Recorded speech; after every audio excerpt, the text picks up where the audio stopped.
ரமலானை வரவேற்போம். நிச்சயமாக புனித ரமலான் மாதத்தை வரவேற்பது என்பது ஒவ்வொரு முஸ்லிமுக்கும் ஒரு மகிழ்ச்சியான ஒரு ஆன்மீக ரீதியான ஒரு தருணம். இந்த ரமலானை எப்படி வரவேற்போம் அப்படிங்கிற ஒரு உன்னதமான நோக்கத்துக்காக நம்ம எவ்வாறு தயார்படுத்திக்கலாம் அப்படிங்கிறதுக்கான சில குறிப்புகளை இங்க சொல்றேன். மன ரீதியான தயாரிப்பு, தூய்மையான எண்ணம், அதாவது நியத்து. இந்த மாதத்துல இறைவனுக்காக நோன்பு நோற்போம், நற்செயல்கள் செய்வது என எப்போதுமே மனதளவுல உறுதியா இருக்கணும். அடுத்து மன்னிப்பு தேடுதல்.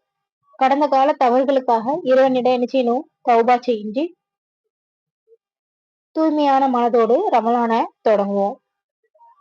அப்புறம் ஆன்மீக தயாரிப்பு, குரான் ஓதுறது.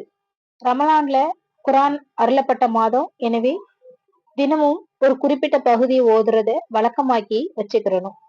கூடுதல் தொழுகைகளாட்டு சுன்னத்து தொழுகை மற்றும் உபரியான தொழுகையும் இப்போதே பழகிக்கிட்டேன்னா ரமலான்ல தராபிக் தொழுகையை நமக்கு என்ன செய்யும்? ரொம்ப எளிதா இருக்கும். அப்புறம் தான தர்மங்கள், சதக்கா, ஏழை எளிய மக்களுக்கு உதவுற மனப்பான்மையை வளர்த்து கொள்ளணும்.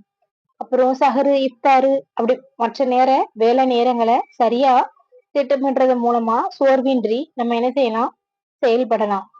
தீய பழக்கங்கள், கோபம், வீண் பேச்சு, தேவையற்ற பொழுதுபோக்குகளை தவிர்த்து நாவையும் இதயத்தையும் கட்டுப்படுத்தி வச்சுக்கிடணும்.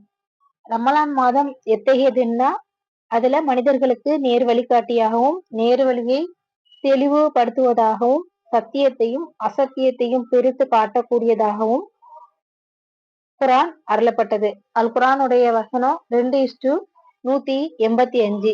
இந்த ரமலான் மாதம் அனைவருக்கும் உடல் ஆரோக்கியத்தையும் மன அமைதியையும் இறைவனோட நற்கூலியையும் பெற்றுத்தரும் மாதமா அமையட்டும். இன்ஷா அல்லாஹ்.